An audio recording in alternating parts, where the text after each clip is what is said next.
அஸ்ஸலாமு அலைக்கும். Hi friends. இன்றைக்கி வந்து நம்மளோட லஞ்ச் மெனு தான் பார்க்க போகிறோம். அதாவது ஒரு விருந்து சாப்பாடு தான். இன்றைக்கி வந்து அம்மா வீட்டில் வந்து தம்பி வந்து ஃபாரின் போகிறதுனால வந்து விருந்து வச்சுருந்தாங்க என்னுடைய ஹஸ்பண்டுக்கு.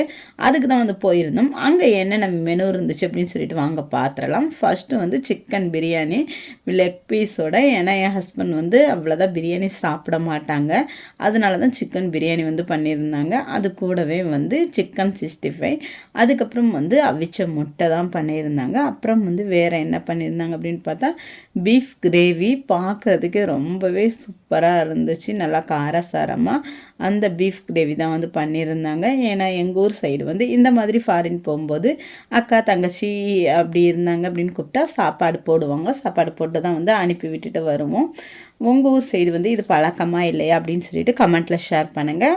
அதுக்கப்புறம் வந்து என்ன வச்சாங்க அப்படின்னு பார்த்தா ஆனியன் ரைத்தா தான். ஏன்னா பிரியாணி இருந்துச்சு அப்படின்னா வந்து ஆனியன் ரைத்தா இல்லாமல் எப்படி. அது கூடவே வந்து மட்டன் வந்து கிரேவி பண்ணியிருந்தாங்க. ஏன்னா என் ஹஸ்பண்ட் வந்து பிரியாணி அவ்வளோதான் விரும்பி சாப்பிடாதனால அவங்களுக்கு வந்து ஒயிட் ரைஸு, அதுக்கு வந்து மட்டன் கிரேவி வந்து பண்ணியிருந்தாங்க. அது கூடவே வந்து ரசமும் இருந்துச்சு. இதுதான் எங்களுடைய லஞ்ச் மெனு. பிடிச்சிருந்தா லைக் பண்ணுங்கள்.